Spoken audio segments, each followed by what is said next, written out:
initial draft of Mewtwo Strikes Back, Mew had the ability to speak, and it was portrayed as quite antagonistic. According to Takeshi Shudo, the film's lead writer, Mew's dialogue often mocked Mewtwo, telling it was nothing but a copy, which triggered Mewtwo's feelings of inferiority and a deep resentment toward the original Pokémon. These lines were intended to provoke Mewtwo and damage its ego. Mew's personality was meant to be erratic and violent, though it appeared cute and harmless, which made its actions both cruel and effective in undermining Mewtwo's self-esteem. Shudo mentioned that creating a voice for Mew that was both innocent and offensive proved challenging, so they decided to make Mew non-verbal in the final script, simply flying around and saying its own name. Despite this, its character remained just as antagonistic, with Shudo stating that Mew's original lines were not wasted. The intent was to show that both Mew and Mewtwo shared an anger toward humans for creating their connection without their consent.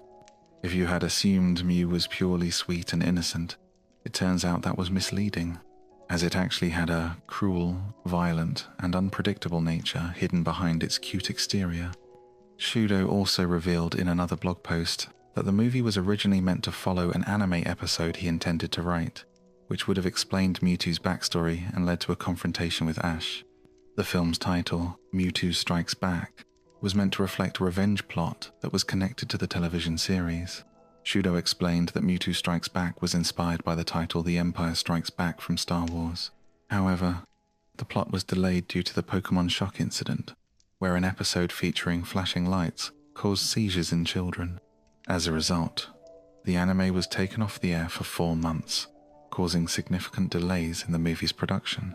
By the time the show returned, the planned backstory episode for Mewtwo was scrapped, and the plot of Mewtwo seeking revenge shifted from targeting Ash to seeking revenge on its creators. Shudo also recalled how, in the early stages of writing the movie, Masachika Ichimura was cast as the voice of Mewtwo. Ichimura, famous for his role as the Phantom in the Japanese theatre production of The Phantom of the Opera, impressed Shudo, who then wrote Mewtwo's character with a dark, isolated past, mirroring the Phantom's tortured existence. Shudo even gave Mewtwo a castle as a nod to the Phantom's opera house. When Ichimura was preparing to voice Mewtwo, he asked Shudo if the character was meant to be like the Phantom. Shudo confirmed it, saying Mewtwo was essentially a Pokémon version of the Phantom. While most fans outside of Japan haven't heard Ichimura's performance, it had a lasting impact on how Mewtwo is perceived worldwide, giving the character a dark, brooding, and isolated image.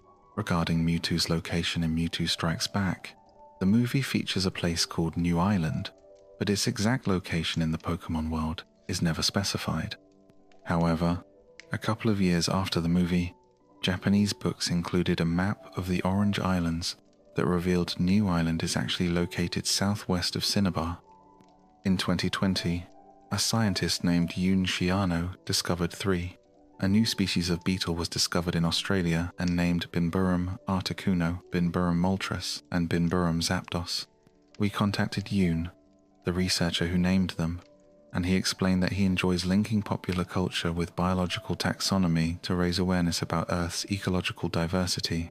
He mentioned that the rich variety in the Pokémon world reflects real-world biodiversity.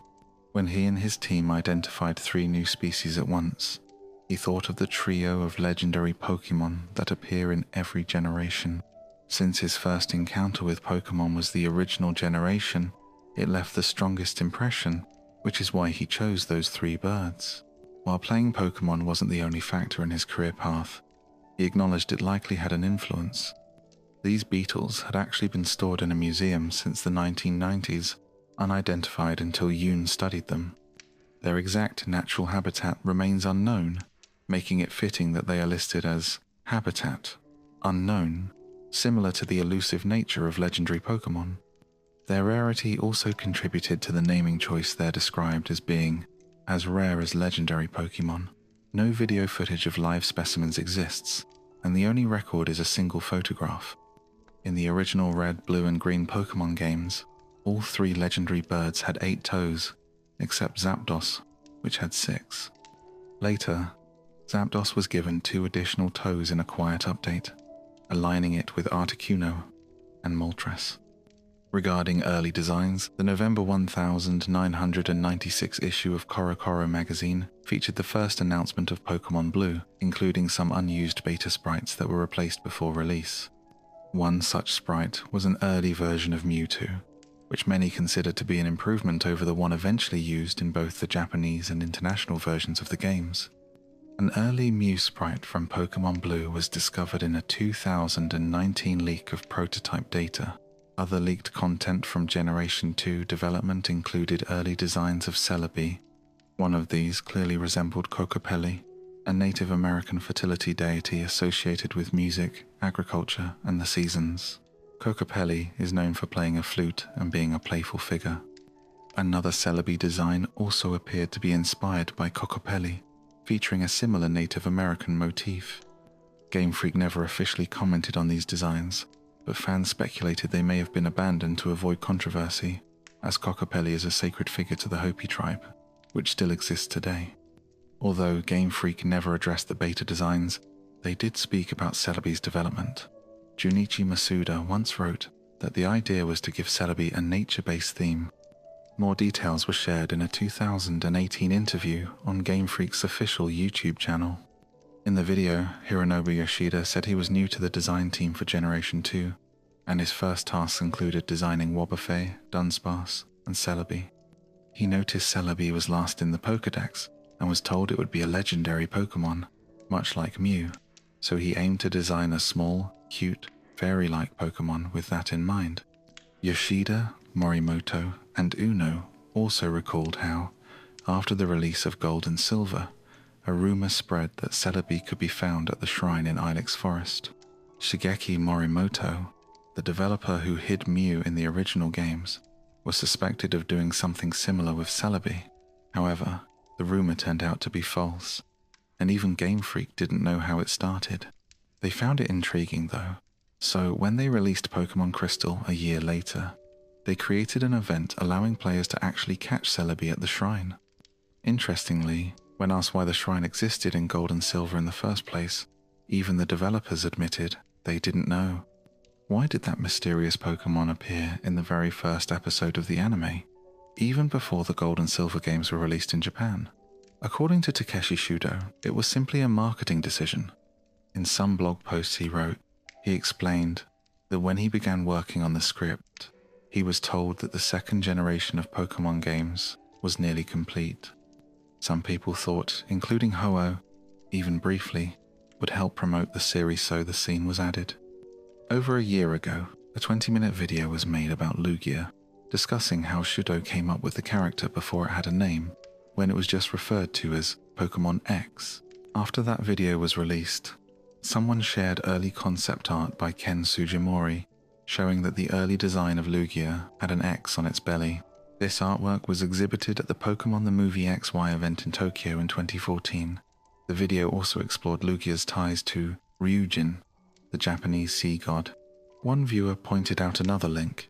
In Pokémon X and Y, there's a cave called the Sea Spirit's Den in English, but in Japanese, it's called Watatsumi's Den. Watatsumi is another name for Ryujin, reinforcing the connection between the legendary birds found there and Lugia, as well as between Lugia and the sea god. In fact, in the Japanese version of the second movie, Lugia is literally referred to as the god of the sea. Now, on to the relationship between Ho-Oh and Lugia. You may have heard about their ties to real-life temples in Japan, something discussed in a previous video from years ago. This time, the focus is on the opposing forces they represent.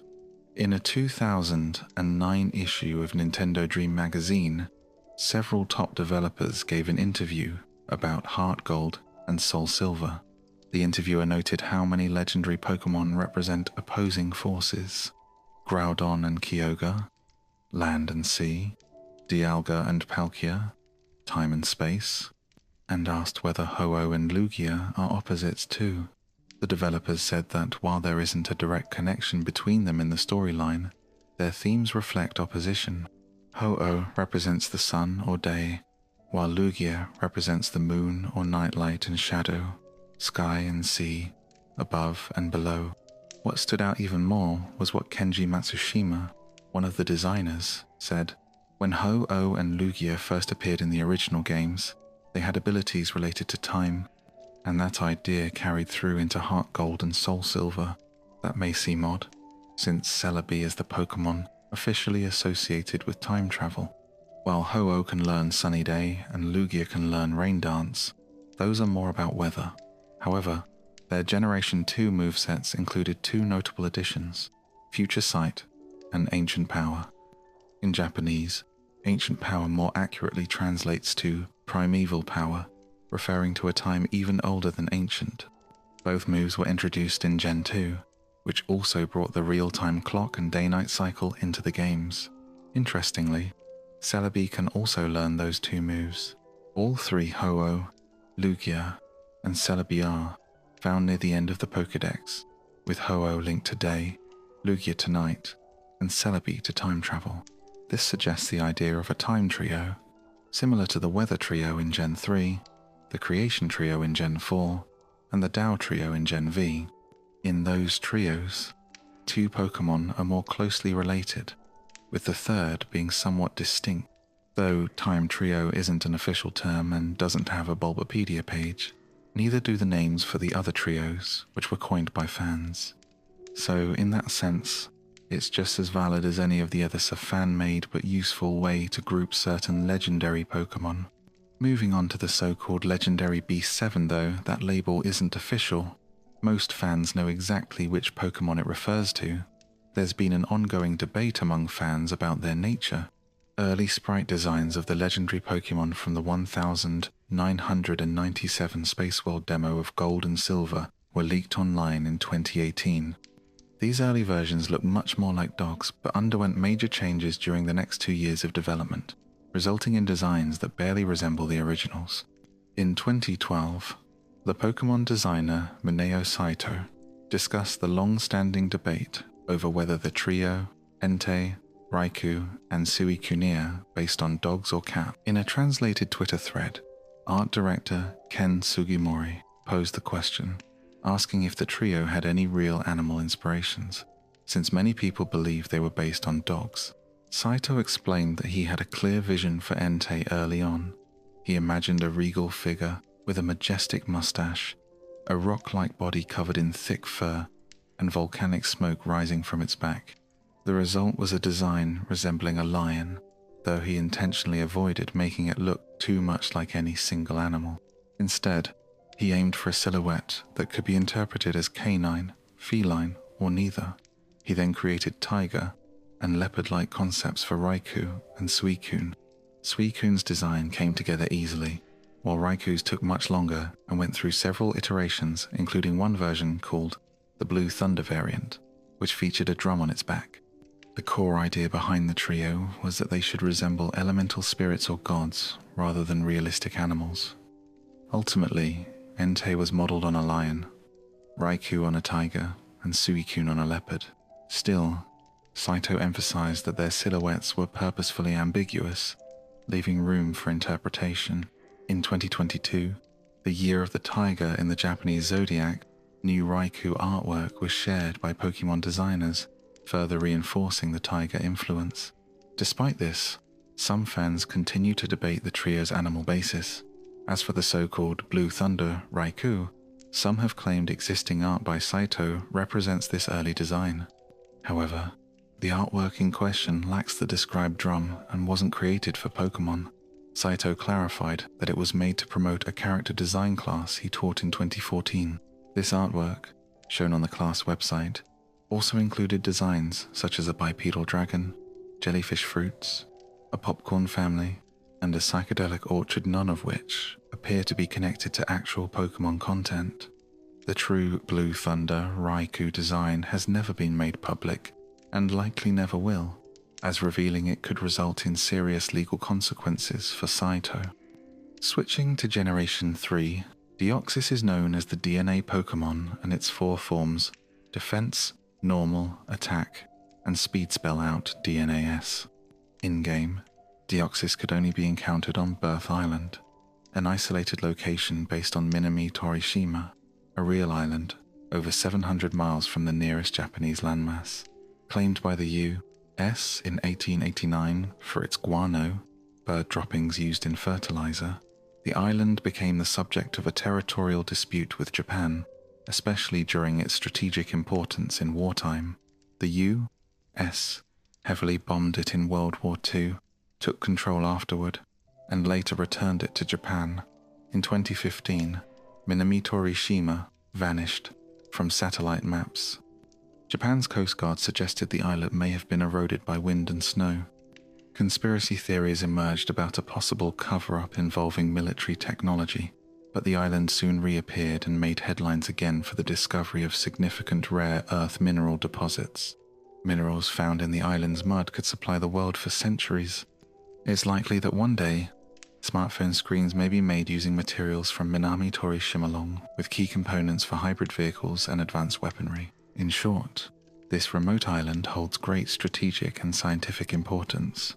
As for the Pokémon world, ever wonder why Latias and Latias are psychic and dragon types? In a past discussion about Lugia's origins, it was revealed that Lugia was made a psychic type because psychic Pokémon were dominant in early generations, not due to lore or design. Similarly, in a 2018 interview, it was explained that Latias and Latios were also assigned the psychic type to emphasize their strength. Although they were meant to fly, they weren't given the flying type. Instead, they were granted the levitate ability. Interestingly, Rayquaza originally had a blue tongue in early sprite designs. This detail was visible in Generation 3 titles like Ruby, Sapphire, and Pinball, as well as a Generation 4 beta. However, after the release of Diamond and Pearl, its blue tongue was replaced with pink in all official artwork and has remained that way.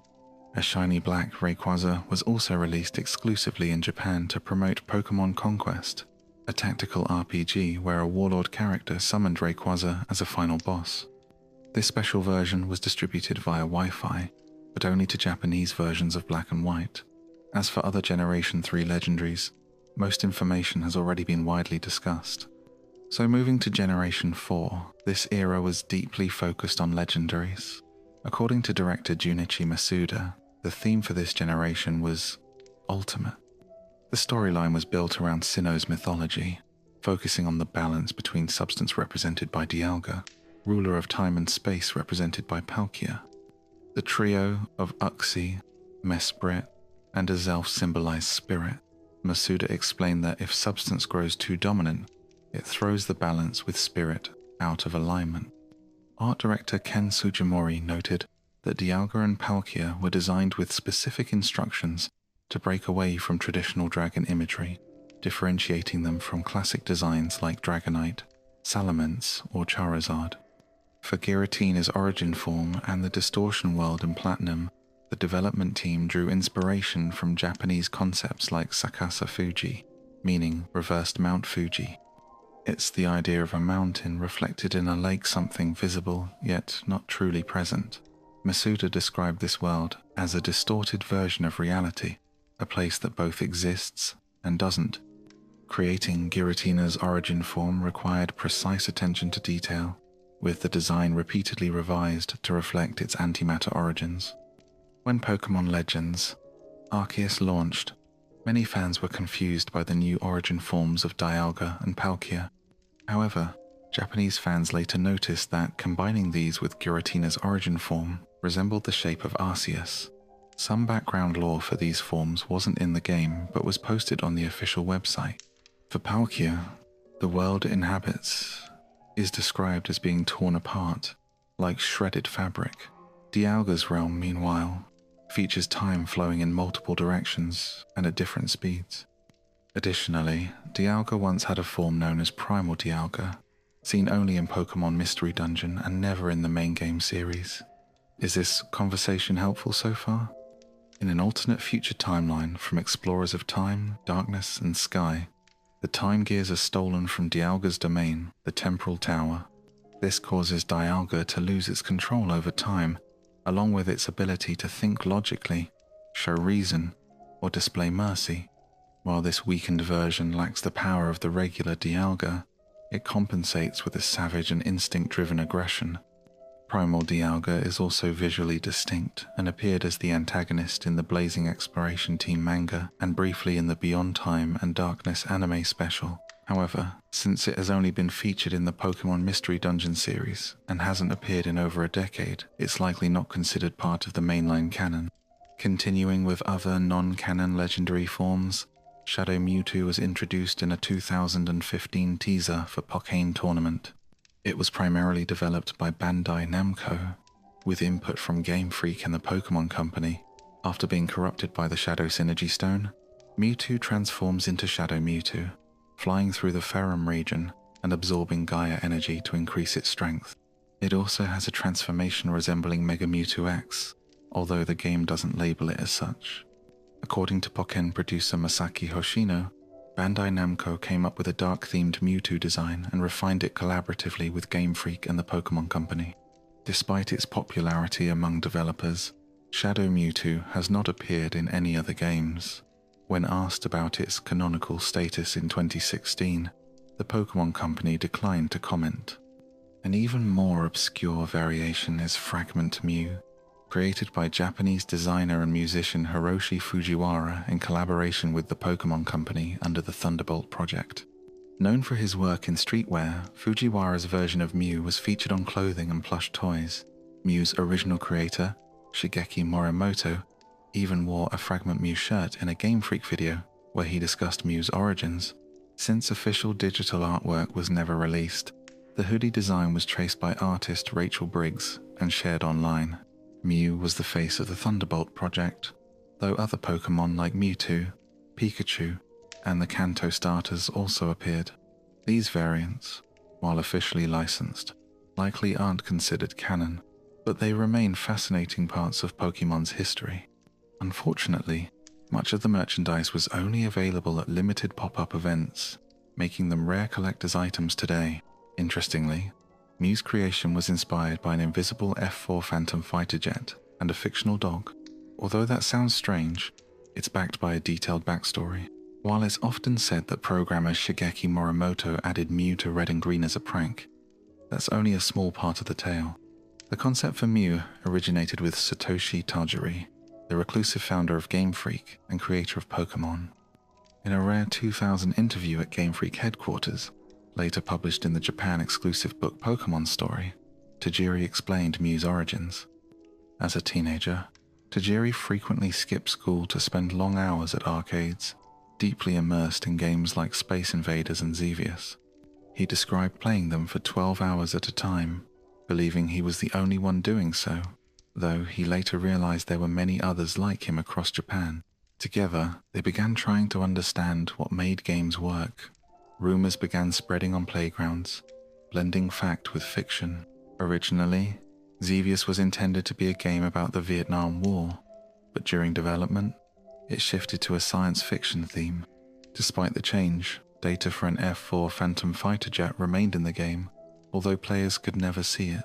This leftover sparked urban legends claiming there was a 1 in a million chance of spotting the jet during gameplay. Similarly, stories circulated about Space Invaders, suggesting players could score 1,500 points by hitting an enemy from behind with a perfect shot. Video game magazines picked up these tales and reported them as if they were true, which convinced young players like Tajiri that the legends had merit. He recalled hearing surreal stories like a dog running across the screen, none of which anyone could prove. You'd hear things from a friend of a friend in a distant town and wonder if it really happened.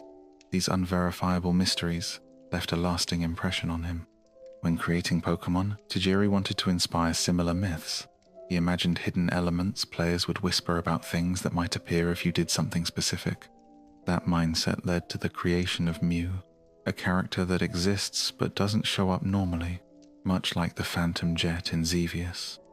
The difference, Tajiri pointed out, is that players can actually catch Mew and trade it, allowing it to live on rather than being a fleeting legend. Although Mew is often credited to another developer, the concept was Tajiri's. For details about the design, one needs to look at interviews with Morimoto on the developer's official channel. Despite low subscriber numbers, these videos reveal insights. Game Freak wanted a Pokémon that could serve as Mewtwo's origin. While Red and Green referenced Mew in the Pokémon Mansion, the character had no sprite or stat similar to mythical creatures in later generations that exist only in lore. After 6 years of development, Nintendo invested heavily in debugging the games. Tajiri said it was the most expensive debugging process in Nintendo's history. Once finished, Game Freak was forbidden from altering the game. However, removing debug features created about 300 bytes of free space on the cartridge. Although many Pokémon had already been cut to make the games fit on the Game Boy, this tiny bit of room was enough to add one more. Ken Sugimori was supposed to design Mew since he had created Mewtwo and was the art director. But with time running out and no design from Sugimori, Morimoto, the programmer, stepped in. He designed Mew, created its Pokédex entry, assigned its stats, and added it to the game. The sprite had to be small and simple due to limited memory. Mew's sprite is only 40 pixels squared, compared to 56 for the larger Pokémon. There wasn't even room to color it, so it appeared as a single solid tone. Though the story in the game says Mewtwo is a clone of Mew, Morimoto clarified that in reality, Mewtwo was created first, and Mew was designed later as a simplified version. Everyone at Game Freak was aware of this addition, but they didn't inform Nintendo. Eventually, fans discovered a glitch that revealed Mew, and while Nintendo was initially angry, their frustration faded as the legend of Mew captivated players just like earlier tales of mysterious dogs and fighter jets. Red and Green had moderate success initially, but sales surged dramatically as word of the secret 151st Pokémon spread. According to the president of the Pokémon Company, the game initially began gaining popularity on Japanese playgrounds. At first, its monthly sales started matching their previous weekly numbers, then grew to triple and quadruple, eventually topping the weekly sales charts over a year and a half after release. The game might never have reached this level of success without the inclusion of Mew. It may not have even been translated into 6 languages or become the global phenomenon it is today. One of the biggest playground myths was that Mew could be found hidden under a truck near the SS Anne, accessible only through minor game exploits. Although there was actually nothing near the truck, the rumor made its way to the game developers. As a tribute to the myth that inspired Mew's creation, they hid a secret lava cookie near the truck in the fire red and leaf green versions, and later added a daily respawning revive in the same spot in Let's Go Pikachu and Let's Go Eevee. The myth was even referenced in Pokémon XD Gale of Darkness by a character joking about the truck. Players became obsessed with the truck because it was the only one in the Kanto region, leading many to assume it held some secret. In truth, it was just a leftover from an earlier stage of development. In 2019, prototype assets from Red and Green were leaked and released by a preservation group, showing an early map of Kanto with a cut city labeled with a C. Zooming in reveals the same truck parked there. It seems the developers simply left the truck in a corner of the map that few players visited, possibly forgetting it was even there. All the rumors about Mew were schoolyard legends. The only real way to encounter Mew was through a glitch. In interviews, one of the developers admitted that he had accidentally programmed the glitch due to his lack of programming experience at the time. Surprisingly, this mistake became a major turning point for the franchise. Once the secret of Mew became known, the company held a giveaway through a Japanese magazine, receiving over 70,000 letters from fans eager to obtain one of the few legitimate Mew. Only 20 were given away, each manually created and transferred to game cartridges via a link cable. Each had a unique ID from 0001 to 0020, making them the rarest Pokémon ever distributed. That developer still considers Mew his favorite, and even includes it in his autograph. The concept of Mew came from one developer, while another designed its stats, cry, and Pokédex entry. However, the version of Mew included in the original games was incomplete. Like other first-generation Pokémon, its sprite came first, and later the art director revised it using watercolor illustrations. In a 2014 art book, the art director described how he redrew all the Pokémon based on their pixel sprites, modifying elements he didn't like. Through this process, he became responsible for unifying the designs of all Pokémon.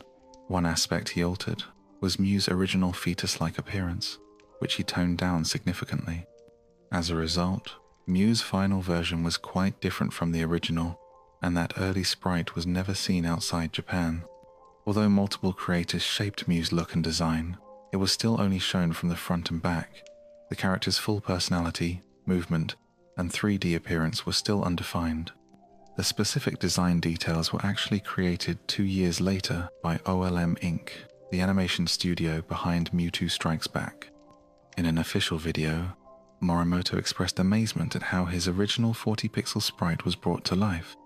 He recalled watching the first Pokémon movie and being struck by how prominent Mew's role was, saying it was emotional to see a Pokémon he had created moving on screen. He was so moved that he also watched the film in the US. Reflecting on it, he said all he had done was create the sprite, so seeing it animated was incredibly impactful. During the making of this video, the team spoke with Suri Ichishi from OLM, who confirmed she was responsible for drawing Mew from multiple angles and creating the character reference sheets and iconic animations for the first movie. Ichishi also served as the animation director for the very first Pokémon anime episode, a role that involved translating Sugimori's static artwork into dynamic animation. Her consistent contributions to the series have kept her involved in nearly every Pokémon film to date. From an early 1980s arcade concept to the theatrical release of the first movie in 1998, it took about 15 years for 4 creators, driven by fan-spread urban legends to shape Mew into the character we know today. In the Pokémon universe, Mew is said to be the origin of all life, but in reality, it was the collective creativity and passion of fans and developers that brought Mew to life. Nob Ogasawara is descended from Emperor Seiwa of Japan, with his family once part of the samurai class that governed Shinano and parts of Kyushu inspiration for the Hoenn region. After World War II, land reforms ended the Ogasawara family's feudal status, reducing their noble standing to symbolism. In 1968, the family relocated to Canada, where Nob later became a translator. He was eventually hired by Nintendo of America to translate Pocket Monsters, Red and Blue, into English. Over the next 10 years, he localized 26 Pokémon games, mostly on his own. 14 Pokémon games feature non-playable characters named in his honor. While he handled most of the in-game small text, larger elements like Pokémon and city names were mainly the responsibility of his manager, Hiro Nakamura, with assistance from Nintendo Treehouse. Still, Nob did create some Pokémon names and proposed others during development that were never used.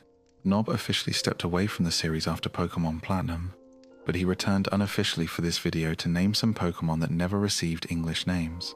These were creatures that had been developed by Game Freak and given Japanese names, but were cut before localization. Nob agreed to name only those that had official Japanese names, as was the standard practice during his tenure. As such, Pokémon without any name won't be featured. To distinguish the project legally and clearly, it's important to note that the English names presented here are unofficial. The video also includes unofficial artwork by Rachel Briggs, created to resemble the style of each generation and based on Game Freak's beta sprites. Now, moving on. According to Pokémon's creators Satoshi Tajiri and Ken Sugimori, the first 20 to 30 designs were inspired by the kaiju they watched on television as children, especially in Godzilla films and the Ultraman series. One of the earliest designs, listed as number 1 in the index, was a Godzilla-like creature named Gaon, after the monster's roar. Nob translated this as Gowerhead, maintaining the roar theme while also referencing a warhead, similar to the weapons humans used against Godzilla. Alongside Gowerhead, 5 other scrapped Pokémon designs appeared in a 2018 biographical manga about Satoshi Tajiri. The manga featured authentic design sketches from the development of Red and Green. One example was a shark Pokémon with a harpoon nose, which Nob named Sharpoon.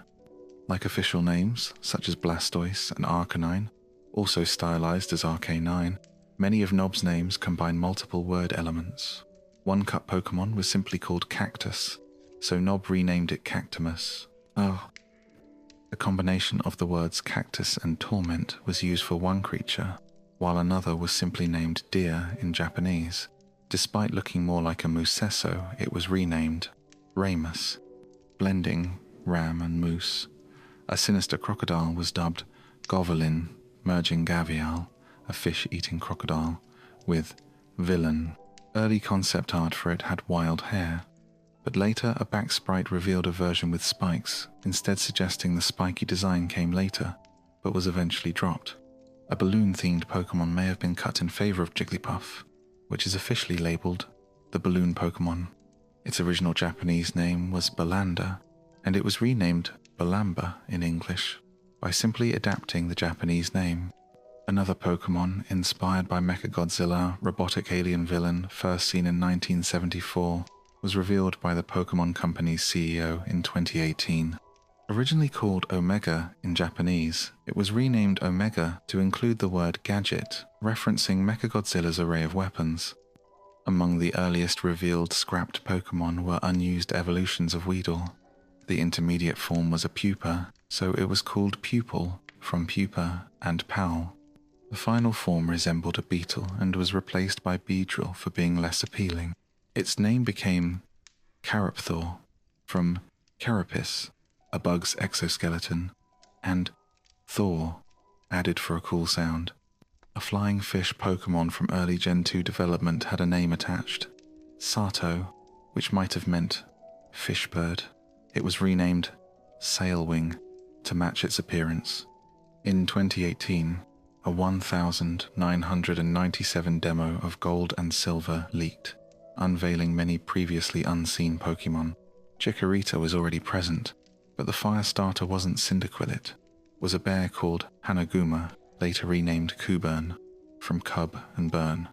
Kuburn evolved into Flambear, from Flame and Bear, and sounding like Flambe, and its final form was Bruinous, combining Bruin, an old term for bear, with Ruinous. The original water starter resembled a plesiosaur, long-extinct marine reptile. It was named Palsio, combining Plasio and Pal. Its evolutions were Presio and Don Marine, the latter referencing both mafia dons and submarines. Some fans think they were scrapped for resembling Lapras, another plesiosaur-inspired design. The same demo included new forms for Tangela. The baby form was called Burgula, using Burr and Galar from Tangela, and the final form was Jungler from Jungle. A cut evolution for Quillfish was named Kazapalin, inspired by its forehead lightning bolt and its resemblance to a zeppelin. Another earlier version had a simpler blowfish look. One aquatic family consisted of a sunfish, a shark, and a gulper eel, each from progressively deeper ocean zones.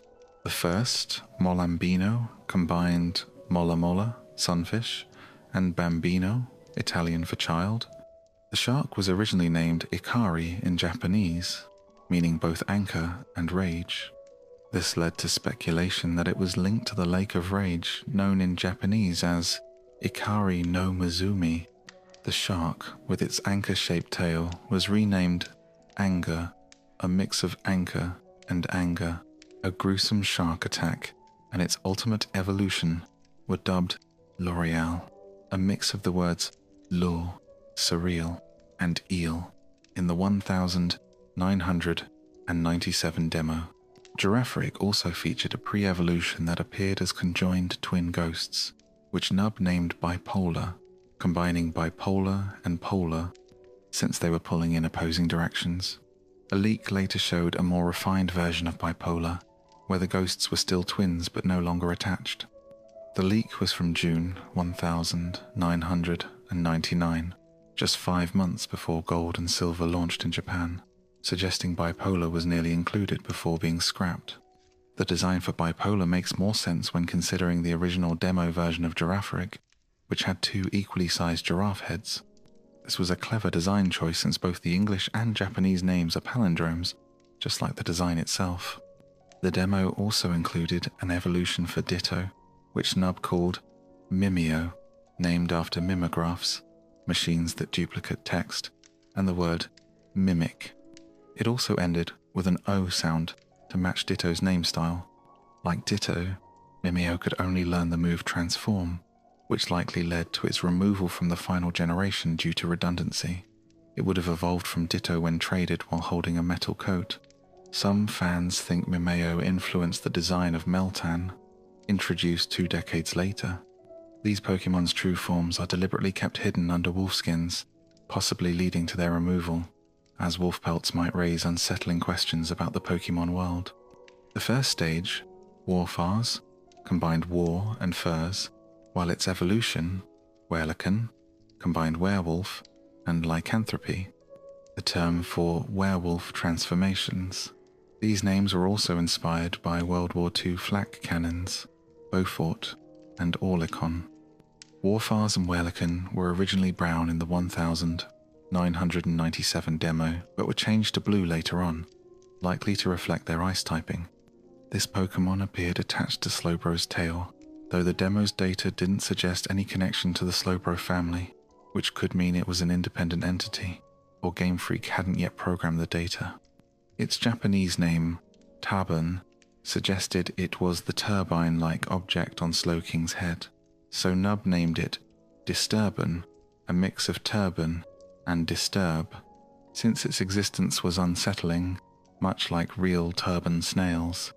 A dark-type feline family with a bell theme, consisting only of females, had their first evolution named Moybell, a blend of Mademoiselle and Belle. Their evolution, Beldown, combined Beldame and Bedlam. Their signature move was Heel Bell, which could also be learned by the Skitty family, a moon-themed cat family from Generation 3. Thought by some fans to be spiritual successors to the Moybell line, had it not been cut, this bomb-carrying seal would have been the first dual-type water and fire Pokemon. Nub named it Grenmar, short for Grenade Marine, and Amar, an old word meaning to inflict harm or destroy. Another Pokemon, Belignin, derived from Bell, belligerent, and malignant, would have been a branch evolution of Weepinbell when it touched a poison stone. In the final game, Sprout Tower was only 3 stories tall, but internal data suggested a 9-story version. This could explain an NPC in the final game referencing a 100-foot tall dead Bellsprout, though fans speculate the larger Sprout Tower version and the malignant and poison stone features were cut. A later leak revealed an alternate Belignin design, showing it was one of the last Pokemon removed from the game. 2 electric tigers, Tyka, and Strigar were created during Red and Green's development, making them cut from 2 generations in a row.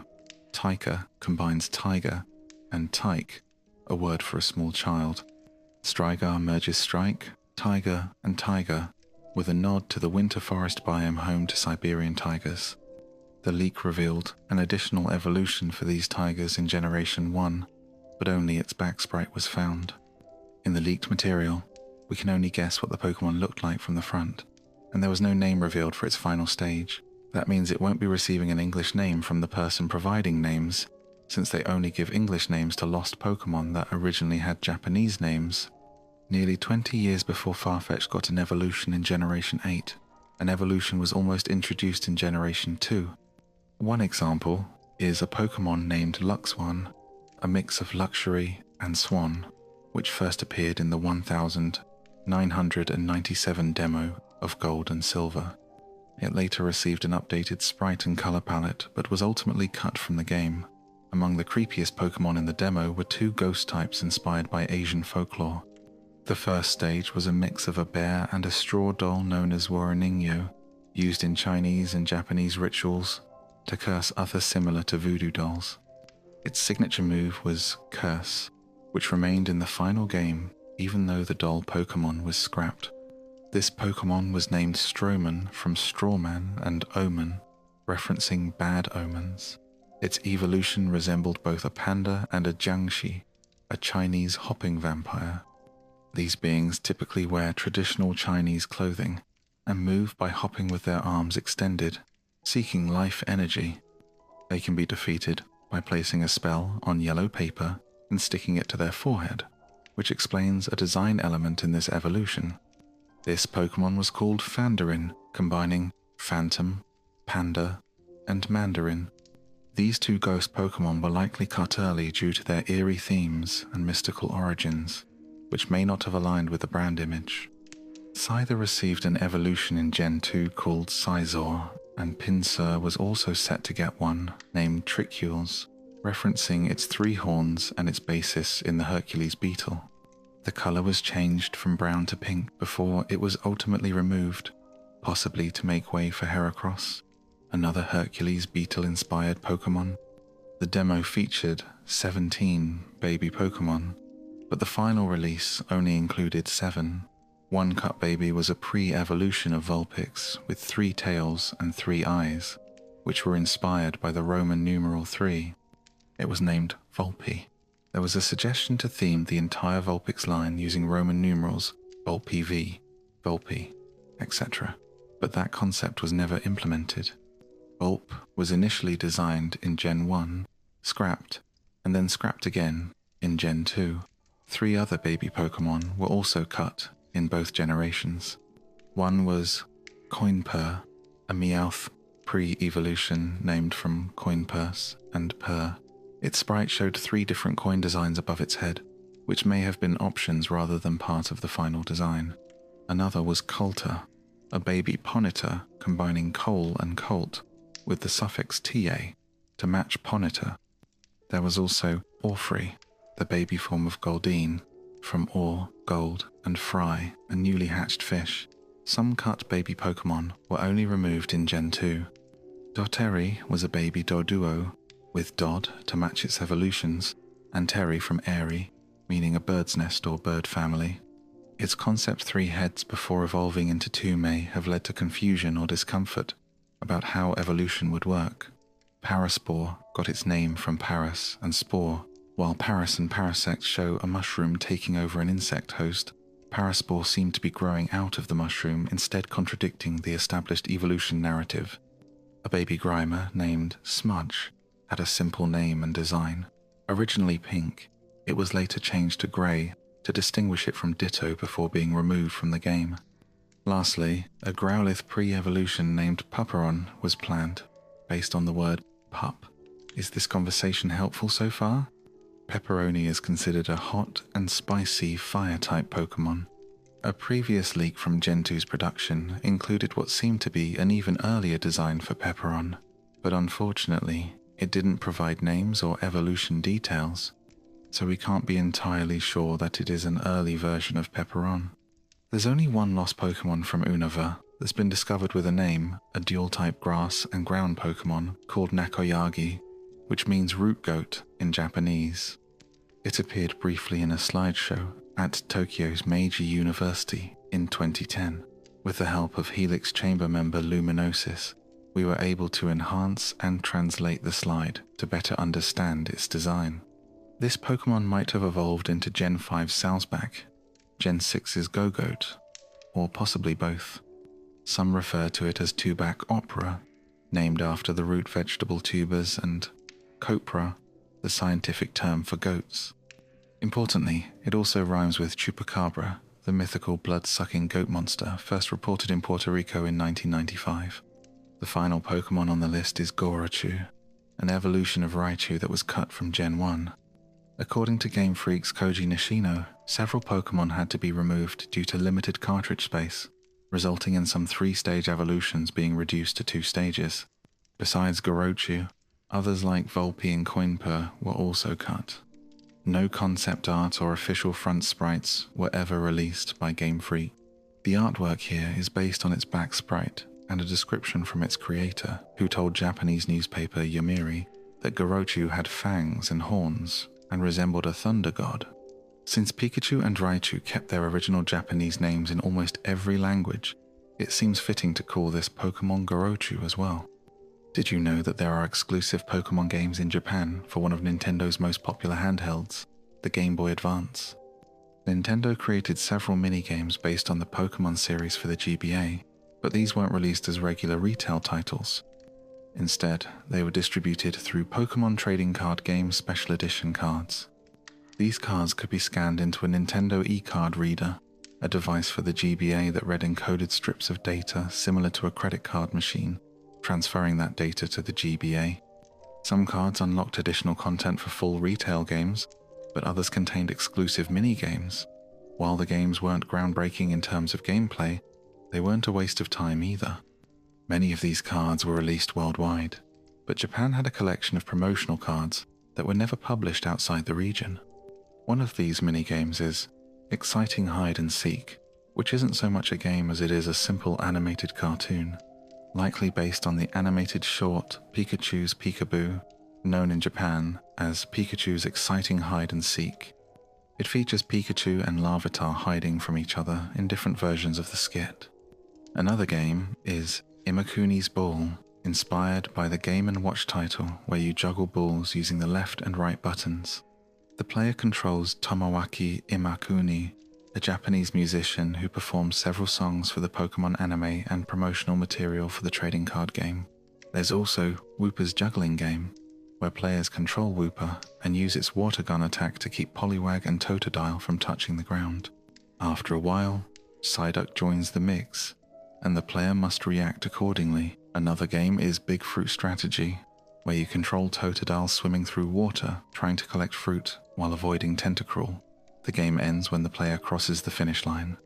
Lastly, there's Toka Toka Truck, a game where two Pichu ride a handcar, trying to reach the Pokémon Center in Tokyo before time runs out. They must jump over boulders on the track. There are many other Pokémon games exclusive to Japan, but this video won't cover demos or games that were later released internationally, such as Pokémon Stadium or Pokémon Green, which were essentially less polished versions of the Western releases. We also won't include apps that lack game-like elements. Pokémon PC Master was essentially a program designed to teach children how to use a computer. Towards the end of this discussion, there's also a particularly interesting game worth highlighting. Next up is a standout title that holds a special place among these entries, the Pokémon trading card game on the Game Boy. It marked a significant shift from the original Pokémon titles. Developed by Hudson, this adaptation brought the mechanics of the physical trading card game into a digital format. The game was released internationally to positive reception, which makes it even more surprising that its sequel has never been released outside of Japan. Also developed by Hudson, Pokémon Card GB2, Here Comes Team Gar, added numerous improvements. Players could now choose their character's gender, a training mode was included to teach the game more thoroughly, and a deck analysis system was introduced to rate custom decks. While the first game had 228 cards, the sequel expanded that number to 445. One of the most notable additions was the card Great Rocket's Mewtwo, a central figure in the game. A physical version of this card was bundled with a special Celebi-themed Game Boy Advance, making it exclusive to Japan both digitally and physically. The sequel didn't just offer more cards, it featured a much larger overall experience. Instead of simply collecting badges, the story introduced a rival group, Team Great Rocket, led by King Barichi. This team kidnaps the club masters and steals cards across the island from the original game. Players now take on the role of a hero who must save the masters and restore order. Similar to how Pokémon Gold and Silver introduced a second region, GB2 included two islands, the original one and a new one, GR Island. This change addressed complaints about the original game's short length. Visual improvements were also evident. Environments were more detailed, characters had more animations, and new coin designs were introduced for the starting coin toss. A new feature called the Game Center offered minigames, similar to the main series titles. Despite being a strong follow-up that still holds up today, the game never made it to an English release. The reason is relatively straightforward. It launched on the 28th of March, 2001, just 1 week after the Game Boy Advance was released. Given the time it took to localize the first game, it's likely that an English version wouldn't have arrived until 2002 or even 2003. At that point, it would have been competing directly with Pokémon Ruby and Sapphire. With limited resources, it made more sense for localization efforts to focus on newer titles for the GBA. Fortunately, the Pokémon franchise became such a powerful brand that it extended beyond traditional or even popular game genres. One example is a Pokémon fishing game with extremely limited availability, Poképark Fishing Rally DS. It was only available for a few months in 2005 and could be accessed through DS Download Play kiosks found originally in Poké Park, a Pokémon-themed amusement park, and later in Japanese Pokémon Center stores and at Pokémon Festa events. Gameplay involved casting a line into a river that flowed into the sea, with the environment changing over time. The top screen displayed underwater shadows of Pokémon, and players had to cast their line accurately and press the A button when a bite occurred, then repeatedly tap to reel in the catch. The caught Pokémon appeared on the touchscreen, and the top screen displayed scores based on factors like size, level, and rarity. Final scores were submitted to the kiosk, with the top 50 displayed on a leaderboard. This title wasn't just limited by its regional availability, it couldn't be saved. Once the DS was powered down, the game would no longer be accessible unless someone managed to keep their device continuously powered on. Do you like this personality? Even if it had been left running continuously, the game would still eventually become unavailable. It was restricted to a 12-hour time limit due to its limited distribution and semi-permanent nature. As a result, it has now become lost media. The only known ROM is in the possession of a private collector who refuses to share it publicly, despite repeated community requests. However, he did record himself playing the game to provide insight into its gameplay. Some Pokémon titles exclusive to Japan were released on widely popular hardware. In 2009, 3 versions of Pokémon Mystery Dungeon were launched exclusively for the Nintendo Wii as WiiWare titles on the Nintendo Shop channel. Each was priced at 1,200 Wii points, about $12. These titles were Blazing Adventure Squad, Stormy Adventure Squad, and Light Adventure Squad, all developed by Chunsoft. These marked the only Mystery Dungeon entries made for a home console, and the only ones in the sub-series not released internationally. Known collectively as the Adventure Squad series, they placed less focus on narrative compared to other entries. The story begins with a group of Pokémon sent by Slowking to rescue a lost Shuckle. Upon returning, Shuckle reveals he was searching for tasty food, with the plot progressing gradually. After this, the player gains access to a bulletin board where Pokémon post quests offering rewards. The hub location differs based on the version: a village near a volcano in Blazing, a beach in Stormy, and a garden within a forest in Light. The graphic style matched that of My Pokémon Ranch, using simplified 3D models to resemble a picture book, according to IGN.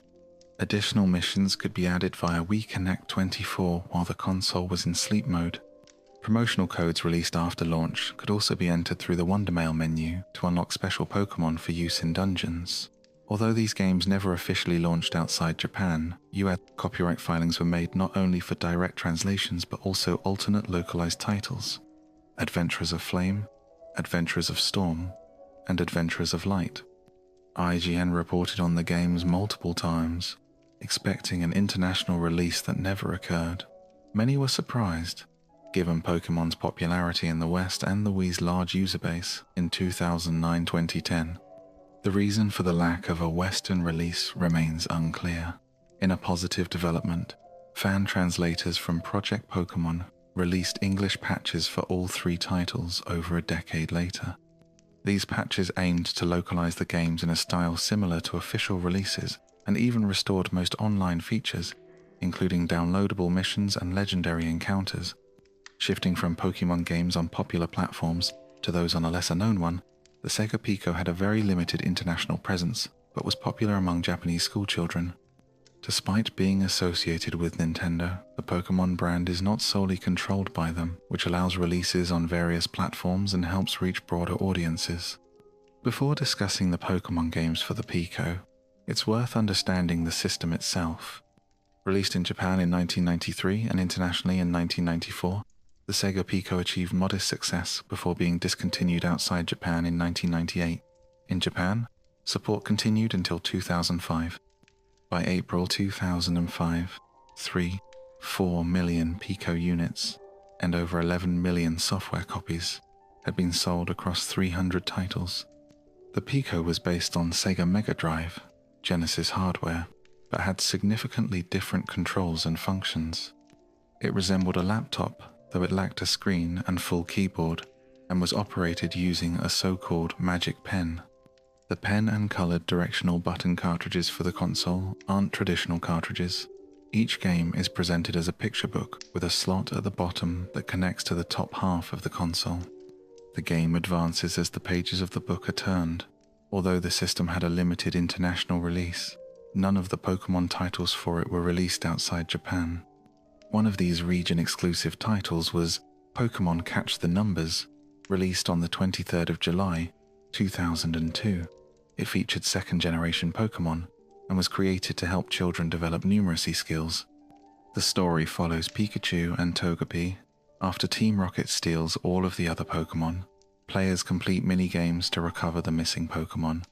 Interestingly, a sprite of Weezing is present in the game data but isn't used. Another title, Pokémon Advanced Generation, I've Begun Hiragana and Katakana, was released on the 17th of November, 2003, featuring third-generation Pokémon.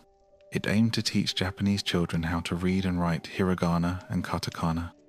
In the story, Team Rocket tricks the characters into believing they need to catch 25 Pokémon to advance.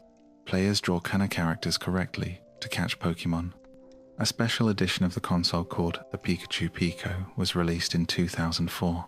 It was identical to the standard version, but featured a Pikachu-themed design to boost sales. It came bundled with the I've Begun Hiragana and Katakana game. The last game released for the original Pico was Pokémon Advanced Generation, Pico for Everyone Pokémon Loud Battle on the 13th of July, 2004. It included third-generation Pokémon and featured Ash, Brock, May, and Team Rocket. The game focused on reading and minigames and came with a Pikachu-themed controller that allowed two players to play competitively. The Sega Pico was discontinued in 2005, but a new version was introduced in Japan called the Advanced Pico, often simply called the Bina. It had a similar design, with added features like right-side buttons for left-handed users, built-in speakers, and new ports, including an SD card reader for saving game data and images. This system also received more Pokémon games. Pokémon Advanced Generation, Pokémon Number Battle was released on the 1st of October, 2005, featuring third-generation Pokémon and focused on finding hidden characters and solving math puzzles. Later, Pokémon Diamond and Pearl, Letter and Number Intelligence game was released on the 21st of April, 2007, with fourth-generation Pokémon. It taught general knowledge, asking players to count and sort Pokémon. Another game, Pokémon Diamond and Pearl, Search for Pokémon Adventure in the Maze, was released on the 17th of September, 2009.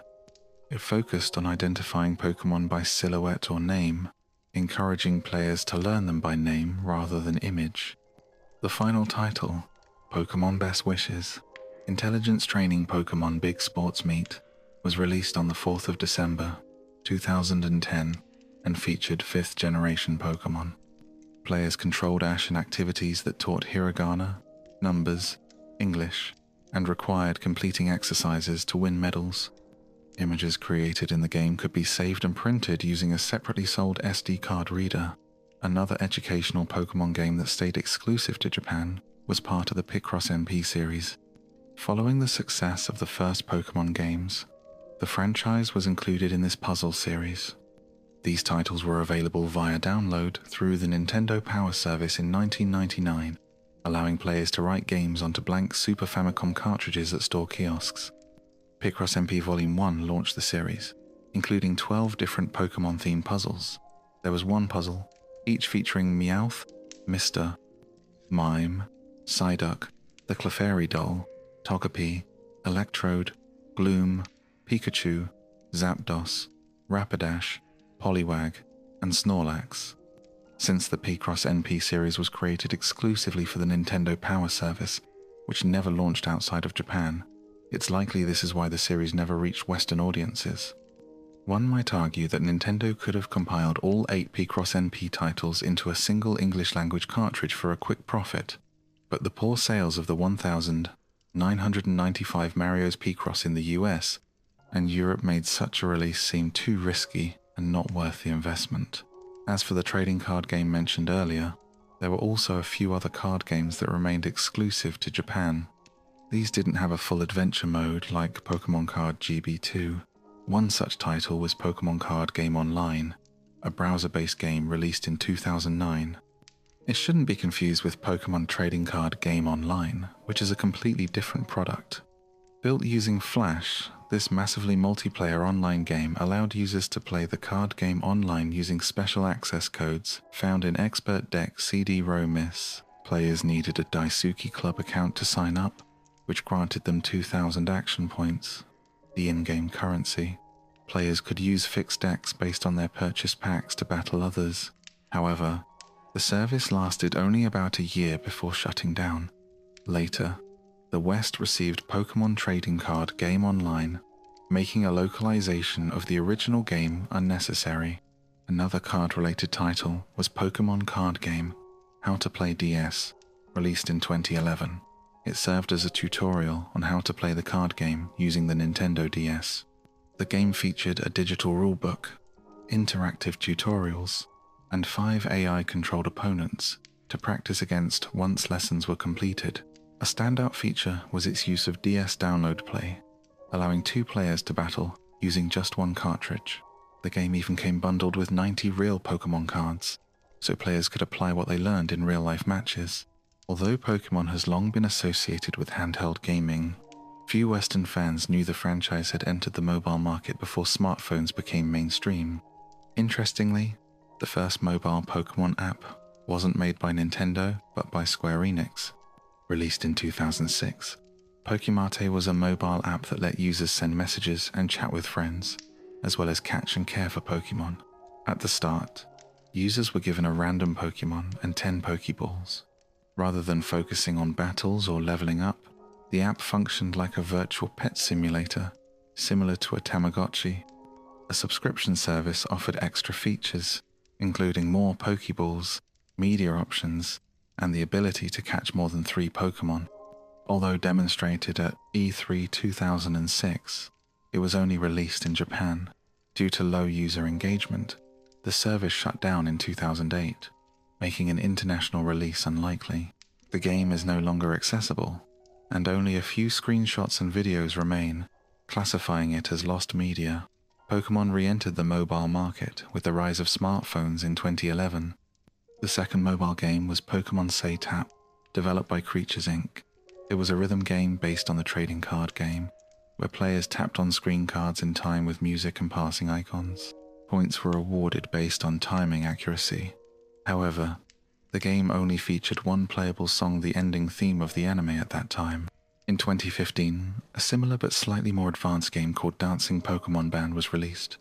Players controlled a Pokémon summoned by Hooper and had to tap 3 icons with different Pokémon faces as notes passed by. Accurate timing filled a meter that, when maxed, triggered a short dance round featuring 2 more Pokémon. After the song ended, players received a rank and a picture, both of which varied based on their score. Do you like this personality? Players could spend in-game resources to unlock more Pokémon to use across the game's 4 songs and 3 stages. Additionally, 3 more Pokémon could be unlocked by entering special passwords that were shared on Pokémon television programs. The game's Pokémon Say Tap and Pokémon Dancing Pokémon Band were only available for a few months in 2011 and 2015, respectively, and were never released outside Japan. One might assume that by the mid-2010s, the practice of regionally limited releases for globally popular franchises would end, but this wasn't true for Pokémon. The series continued to receive titles that were never localized, despite strong interest from international fans. In 2014, a free Pokémon game exclusive to Japan was released for the 3DS seconds, developed by Marvelous, called The Thieves and the Thousand Pokémon. The game's story involves retrieving stolen diamonds that play a central role in the plot of the 17th Pokémon movie. A group of thieves is using Pokémon to steal diamonds from the Diamond Domain, where they are used as energy. Players control a team of Chespin, Fennekin, and Froakie, choosing one as the leader to retrieve the diamonds and return them. Players start with 50 of their chosen starter Pokémon, which act as a limited resource used during stages. More Pokémon can be acquired through Street Pass or by spending Nintendo 3 Play Coins.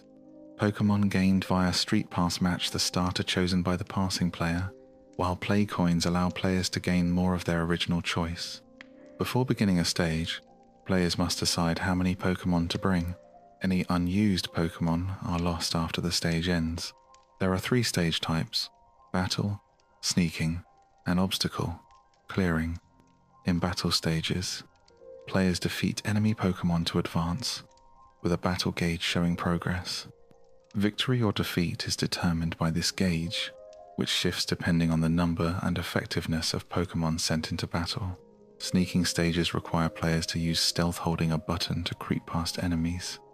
If the button is released too soon, or the Pokémon are spotted, the stage shifts to a battle. Obstacle clearing stages involve breaking through barriers using enough Pokémon. There's no resistance, but success depends on meeting a numerical threshold. If players abandon a stage partway through, any Pokémon already deployed will stay at their last position and can rejoin the team once that part of the stage is revisited. Because Pokémon are lost after stages, players will eventually run out and need to get more through Street Pass or Play Coins, making it impossible to finish the game in one session. The game encourages multi-day play. Initially, only the first 16 stages are available, focusing on the characters Marilyn and Riot from the 17th movie. Additional stages featuring Argus and Millis unlock after stage 6. 4 more stages were accessible to those who attended special movie screenings or events. Completing these bonus stages provided a code that could be used to unlock a Master Ball in Pokémon X and Y. The Thieves and the 1000 Pokémon remains the most recent region-exclusive Pokémon game covered here. However, there's one more game worth mentioning, one that comes with a request for assistance and a reward of 550. In 2007, a demo for a PC version of Pokémon Mystery Dungeon, Gold Rescue Team, was released exclusively in Korea. It was available as a free download to anyone who registered on the Korean Mystery Dungeon website, offering a unique and rare look at the franchise's reach. The demo, which was around 450 megabytes, took up significantly more space than expected for the small playable portion it offered. This led many in the community to suspect that the demo might actually include the entire game's data. Very little is known about this game, and most of the discussion surrounding it has taken place on Korean message boards, with almost no preservation of the original files. Blaziken was the first Pokémon designed from the Hoenn region. It was intentionally created to test how players would react to a more humanoid Pokémon. According to the Generation 3 art director, the idea was to challenge traditional concepts of what a Pokémon could be. Blaziken was the first design created for Ruby and Sapphire, and was intended to push creative limits. It was developed early in the process, and seems to have been part of a single concept, later divided into 2 Pokémon own being Blaziken, and the other becoming Latias. As with Charizard in Generation I, Blaziken was designed first, and its pre-evolutions were created afterward by working backward. Torchic, for example, was inspired by painted chicks that were commonly sold at fairs in Japan. These chicks were often bought by parents as short-lived pets for children, similar to goldfish. When they grew up and lost their cuteness, many children abandoned them. This idea influenced the creation of Torchic, Combusken, and Blaziken. The intention was for players to experience a shift in emotion from affection for something cute to discomfort with something fierce, mirroring that real-world behavior. The story behind Hoenn's Fire-type starter comes from a 2003 issue of Nintendo Dream magazine, which featured a 9-page interview that has recently been translated into English. These translations revealed previously unknown details, such as the fact that Ruby and Sapphire were originally intended to feature only brand new Pokémon. Game Freak later used this concept in Generation 5, but it was first considered for Generation 3. The goal was to make the game feel entirely new. According to Sugimori, one criticism of Generation 2 was that it didn't feel very different because too many familiar Pokémon appeared early in the game, like Pidgey. So, the team initially decided to exclude all previous Pokémon from Ruby and Sapphire.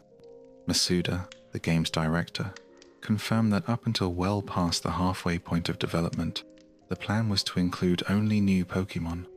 Since Ruby and Sapphire weren't compatible with earlier Game Boy titles, players wouldn't have been able to transfer older Pokémon until Fire Red, Leaf Green, and Pokémon Colosseum were released a year later.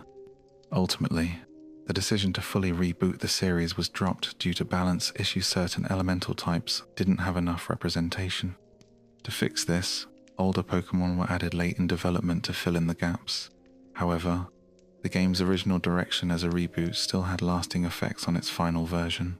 That's why Generation 3 introduced so many new Pokémon and included so few older ones in the Hoenn Pokédex. It also explains why players only encounter new Pokémon until after passing the third town, because the early design assumed the game would include only new species. Additionally, this reboot concept led to the creation of certain Pokémon that were designed to fulfill roles previously held by older ones, like early bird types or caterpillar-like Pokémon. For many players, Ruby and Sapphire would be their first Pokémon game, and the developers wanted to offer a fresh experience. Using a caterpillar transforming into a cocoon and then a butterfly is one of the simplest ways to introduce the idea of evolution. That's why Wurmple was intentionally designed to resemble Caterpie, but with some differences. In fact, Pokémon like Wurmple and Tylo likely wouldn't exist if Generation 3 hadn't partially started as a reboot. Some Pokémon were created by starting with names. For instance, the names Zigzagoon and Slakoth came first. Game Freak found them so funny that they designed the Pokémon afterward. The names remained consistent in both Japanese and English. Zigzagoon comes from Zigzag Raccoon, and Slakoth from Slackoff and Sloth. Their evolutions were based on clear themes. Slakoth evolves into something more motivated, then regresses again.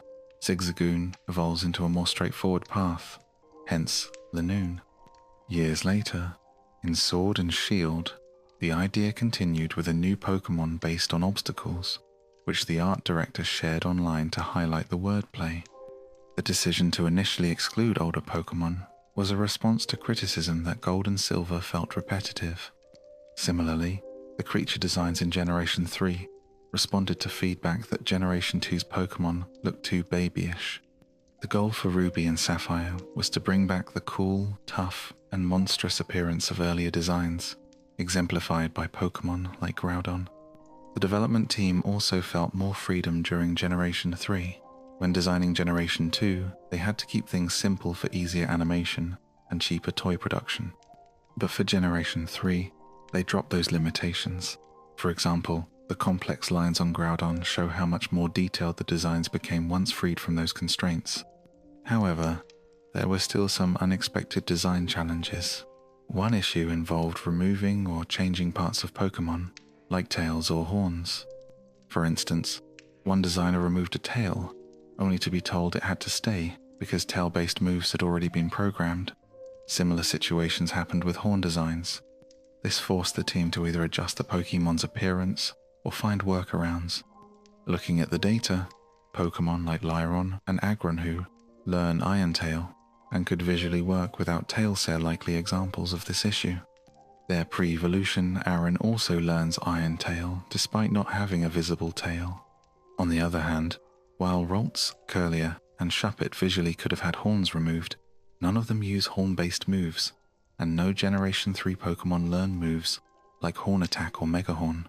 So it remains unclear which designs were changed due to horns. There were also unfinished designs sent to Nintendo for early testing. Although some beta versions and text descriptions such as one that called Rayquaza, a white dragon Pokémon, have leaked, the actual beta sprites haven't surfaced.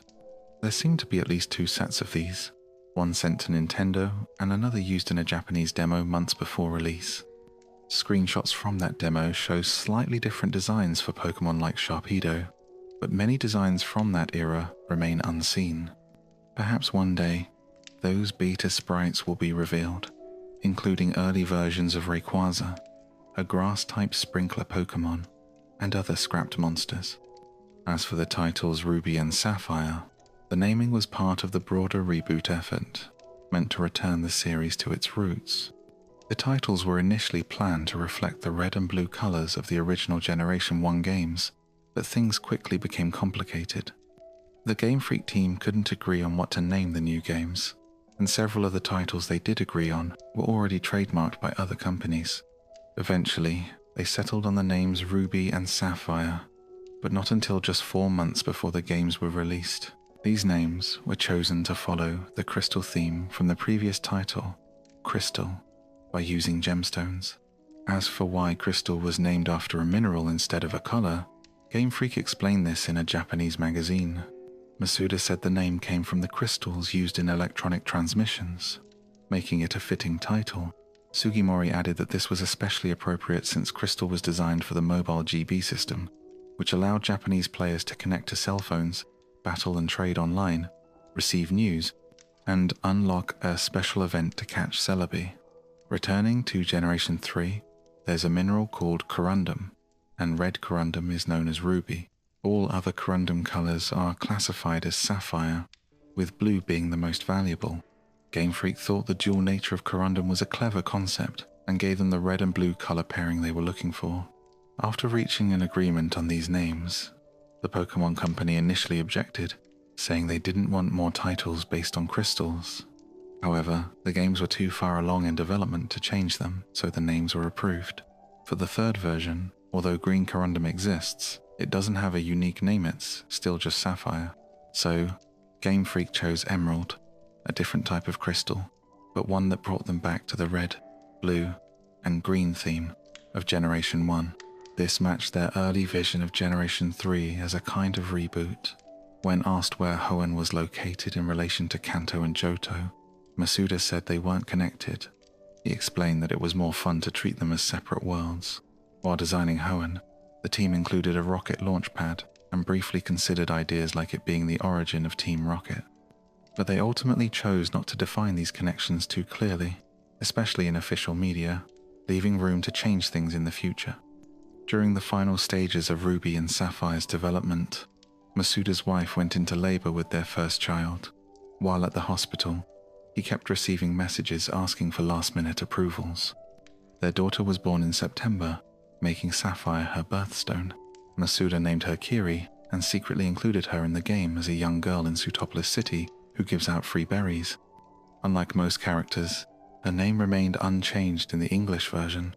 She says her parents named her Kiri to grow up healthy and kind, and that she was born in the fall, just like the real Kiri. Generation 3 included many spin-off titles, but the most notable was the series' first home console RPG, Pokémon Colosseum. This game wasn't developed by Game Freak or even by Pokémon fans. It was created by a small team of top developers Nintendo had recruited from Sony.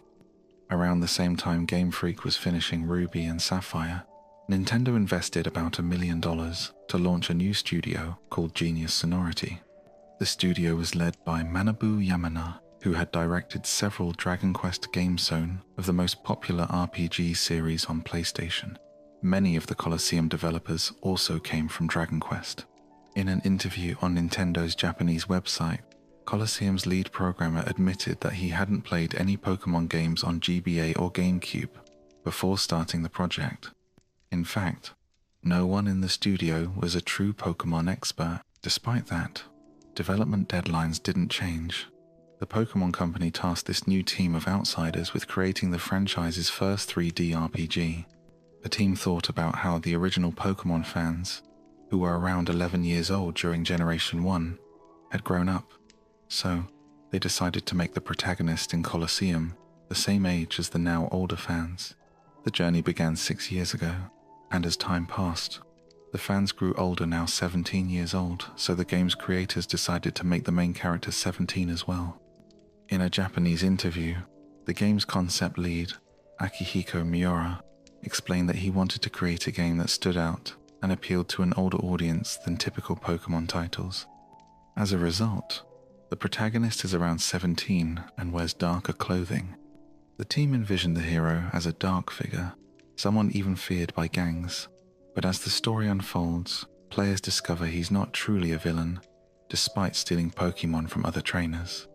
The developers, Genius Sonority, aimed for a more mature atmosphere to match the older protagonist.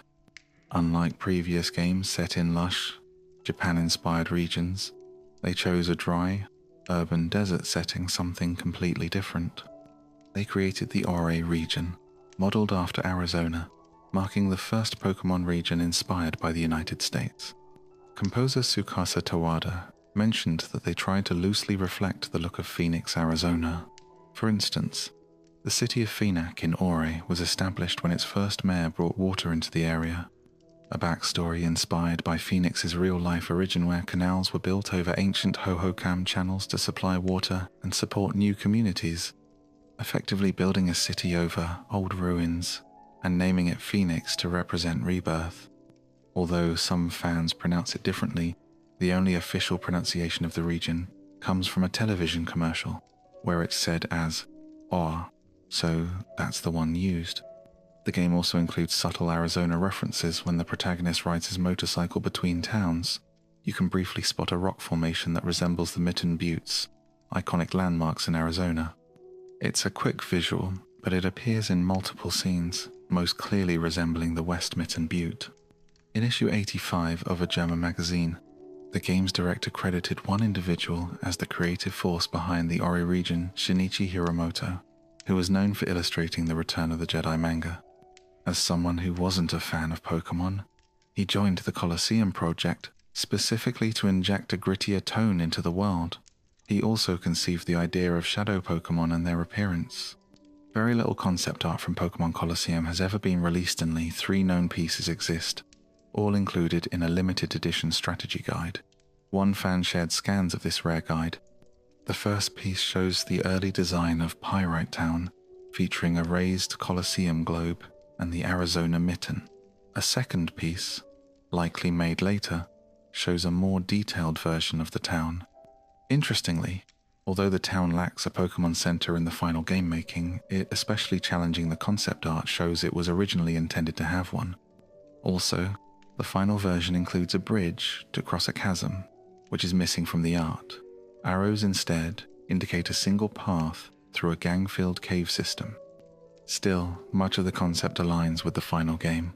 The third and final concept art is of Mirror B, one of the game's key villains, and the only character in the series with the trainer class, Wanderer. Colosseum is also known for one of the best soundtracks in the series, which Tsukasa Tawada composed mostly in just 10 days. Nearly 20 years later, he shared that while not all tracks were inspired by Arizona, several were, especially those featuring harmonica solos, meant to evoke the dry, sandstorm-like atmosphere of Phoenix. There was a piece of music created for Pokémon Colosseum and XD, Gale of Darkness, that wasn't used in either game. It can't be shared at the moment, but maybe it'll be heard someday. However, one track from Colosseum did get released in Japan, and that's the one currently playing. There was also a virtual reality mode exclusive to Japan that Western audiences never got. This mode featured special shadow Pokémon and was part of a push by Nintendo to promote hardware integration linking GameCubes with Game Boy Advances and using e-reader cards.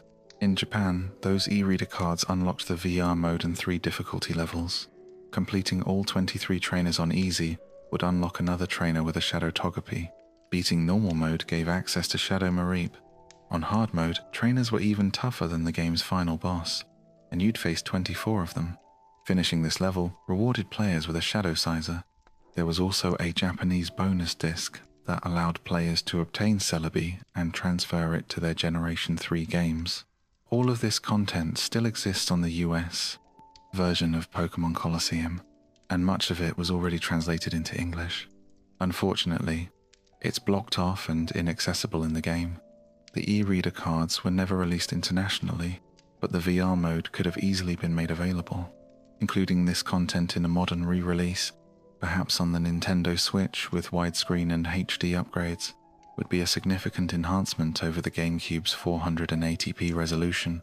Colosseum received a sequel in 2005, Gale of Darkness, but the series has been dormant ever since.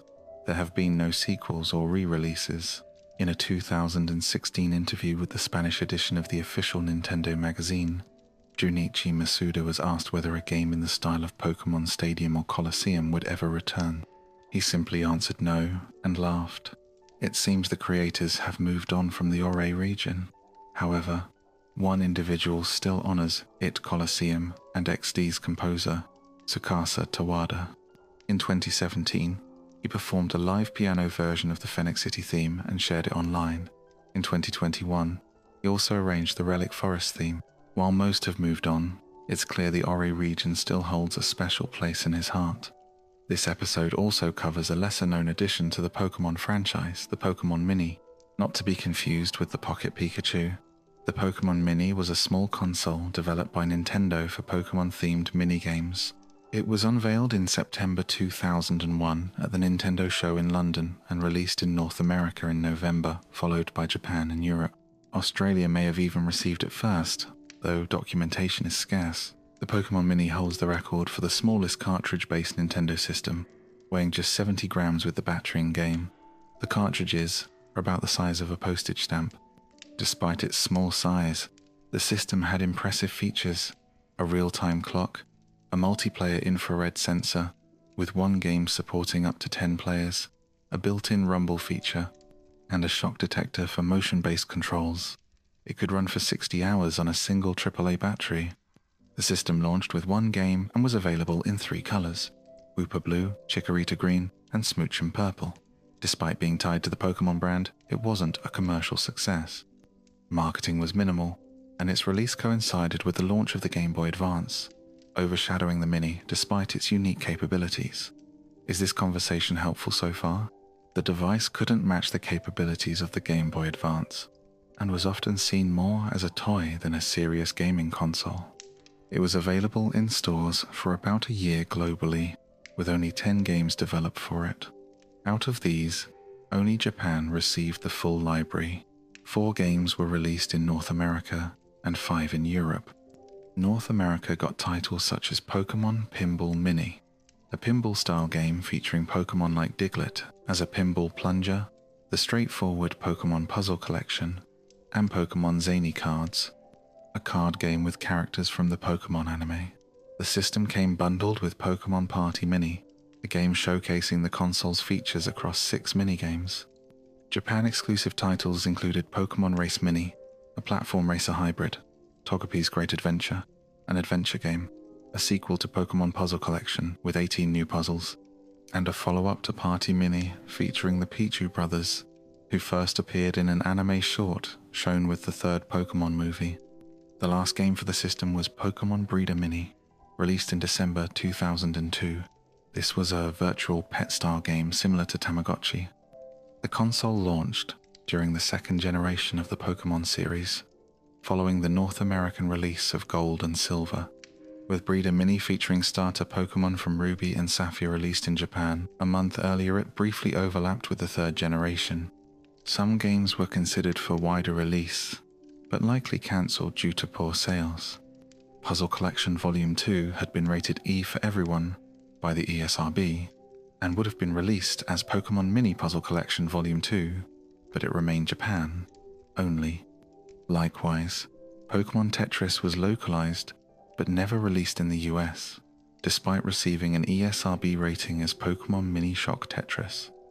Unlike other titles developed by Japanese studios Jupiter or Denusha, Pokémon Tetris was developed by Nintendo itself.